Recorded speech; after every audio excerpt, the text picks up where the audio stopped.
Hey there folks, and welcome to this video, and this one here is going to be a bit of an interesting one. It's a bit different to what I usually do, and I haven't done anything like this for a while, but this, in my opinion, is the best way to get into sim racing in 2023, because there are lots of people who like watching racing games. Sometimes they're fans of motorsport themselves, sometimes they just like driving games, and they want to look at the next steps. So in this video I'm going to go through 3 different tiers and talk to you as if you're just getting into sim racing for the first time, and think about what steps you're looking at. Now, it's important to think about the fact that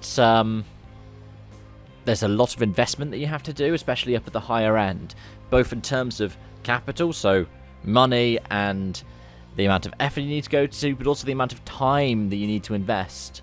So if you're looking for something like a kind of good return on investment or a good immersion, you need to think a bit about these different levels. So let's start off with the basic level and think about if you're just looking at trying out these games and like dipping your toes in it.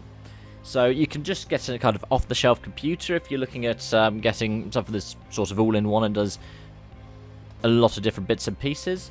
If you're thinking about other purposes as well, like content creation, so maybe even things like Photoshop, or just using apps more over like Discord, off-the-shelf PC is good.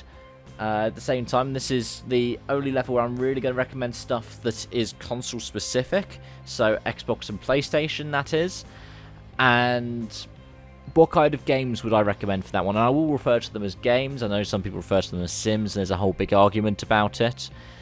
We'll get to that towards the end, but let's just refer to them as games.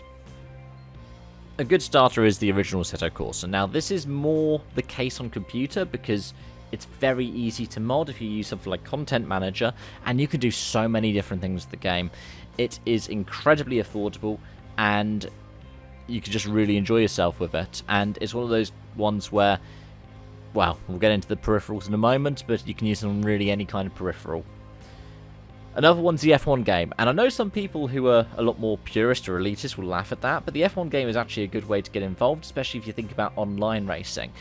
It's one that has a really good online platform regardless of the platform you are on, and it's one of those ones that also has crossplay. So as much as open lobbies could be a mess, and 23 still has some issues, some of which are not resolved from 22, 21 or 20, or even further back, and some of them are new seemingly to this title, it's still a good cross-play platform, especially if you're looking to just dip your toes into the sim racing world.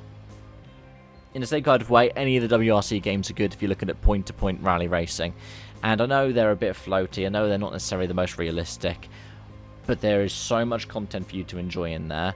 There's a really good career mode, and I mean, I jump in every once in a while and just throw the car around in that. And then the other one, which is one that I haven't really played, but it's more console specific and only for PlayStation, is Gran Turismo 7. I mean, Gran Turismo, it's been a staple of the sim racing franchises for nearly 3 decades at this point, right? I remember playing the original Gran Turismo. I grew up playing GT3 and GT4, and I remember getting a PS3 for GT5 Prologue. So it's one of those ones which is absolutely fantastic to pick up. And in terms of peripherals, if you're on the computer, you can just use a mouse and keyboard for it. Overall, all of these games can work on the gamepad, some better than others. F1, for example, is still known to be very good for gamepad users. And if you were looking at getting a wheel, you can use any of the basic baseline introductory ones. I would recommend looking at things second-hand. If you're looking at second-hand, the brand that I would keep an eye out for is Logitech. Especially some of the older ones second-hand, like the G25 and G27, because they have been very reliable, they have stood the test of time. The G29 is a good one to have new, however, over time the pedals start to wear out because they're potentiometer driven, and typically if you are going more and more into the sim racing world, it's the first thing that you replace. Now for a casual gamer, and at this point we are talking almost entirely on a computer. Like, you can still enjoy some of this stuff on the console, but now we're thinking more towards customizability, so being able to put your own setups in, being able to put your own mods in, your own liveries, and your own custom graphics profiles, which for the first title on this list you can't do on console, or at least to the same degree, and that's Assetto Corsa Competizione. I love ACC.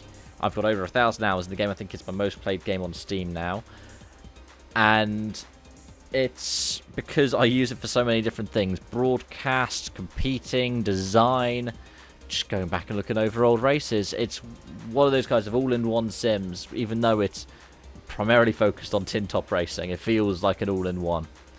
And there's always a race out there for you to jump into, public lobby or a competition server, and there are fantastic integrations, such as with LFM or SimGrid, and there are other platforms you can get involved in as well, which I'm not particularly involved in, like Sim Racing GP, RCI, which people also tend to enjoy. Another one that I would recommend, and this is the next step up from WRC, would be Dirt Rally 2.0. Ironically, it's usually one of the cheaper ones on this list, down where Assetto Corsa is. But the learning curve for Dirt Rally 2, especially to get towards the higher end, is quite steep. It's very punishing, but for me, it's like my go-to rally game. It is easy to set up. You've got, even though the stages are quite limited in terms of choice, with the Rallycross content, you've got a bit more variety than you would get in something like WRC. And, like I said, typically it's a bit more affordable. At this point, I would look at a high-end peripheral size, belt-driven wheel, something like the Frostmaster T300, or I'd be looking at some of the cheaper direct drive wheels in the market. Now, I would recommend something like Fanatec. I've personally used the CSL DD now for a year and a half. I haven't had many issues with it, if any, apart from it starts to overheat a bit more now. And I don't know if that's because of a software update or just because I've been using it non-stop on very intensive games for 18 months. But it's a good one to have if you're looking at a console, because you can get ones with Xbox integration, you can get ones with PlayStation integration, and it's relatively affordable compared to the more recent offerings from its big rivals like two Fanatec, such as Frostmaster, but especially Logitech. Whilst the Logitech GDD Pro, or G Pro DD wheel, I can't remember the exact way it goes around, is really quite a good solution. It's still relatively new, and it's about triple the cost. Another one I would recommend if you're looking on a budget for DD is something like Moser Racing. Now, I've known some friends who've had some issues with their wheelbases, especially the kind of R5, R9 down the lower end of it, but typically they've been able to get good contact and good turnaround to be able to make their solutions work. And then we get into the next level. These are the people who are dedicated. These are people who have a lot of money to invest and they really want to do sim racing. They might be thinking about things like VR, so they might go for a high-end fancy graphics card, and it will be a complete custom build PC. You can't really find a pre-build at this range that really works for sim racing, because otherwise they're tailored to be kind of one size fits all. And typically it's like the Alienware setup, so you're looking at like 3 or 4 grand, where if you did a personalized build, you could probably get it done for 2. In terms of the titles I'd look at this point, I would look at iRacing. I mean, iRacing people would probably put a bit further down. I know people refer to iRacing, this is the one where they refer to it as a sim, they won't refer to it as a game. In the past I've had arguments of iRacing because I've called it a game. It is a game. It's really good, but to get the content that you want to be able to compete week in, week out, you are spending over £1,000 on the content. Believe me, I've done it. But it's something that is quite enjoyable, and with the way that its online system works, you will be able to find something to drive every week. Another one in a similar kind of ilk, but a lot more affordable, is R Factor 2. It just takes forever to set up, and a lot of things can go wrong in it. If you're looking for specialist competitions and specialist leagues, R Factor 2 is your go-to. It is basically a lot more complex version of Assetto Corsa. And then the other one is Richard Burns Rally. Now, people still swear by RBR, say it's the best sim out there. I do like the Rally Sim Fans plugin. I was asked to try it out back in 2020. I didn't. I kind of regret that, because whilst I did enjoy RSRBR, and I've loved competing in that for years now, Rally Sim Fans has pretty much put the Dirt Rally model, in terms of how the game works, into Richard Burns Rally, and it's really nice integration. I still don't necessarily get on with the NGP, New Gen Physics Engine, or Next Gen Physics Engine. It's a bit tricky in places. It doesn't make the most sense sometimes, especially when it comes to grass physics. It's a bit like iRacing in that regard. But it could be a lot of fun. And in terms of peripherals for this one, you'd be looking at a high-end DD setup. You don't need to think about console compatibility, but something like a Fanatec DD1 is a good point to go to.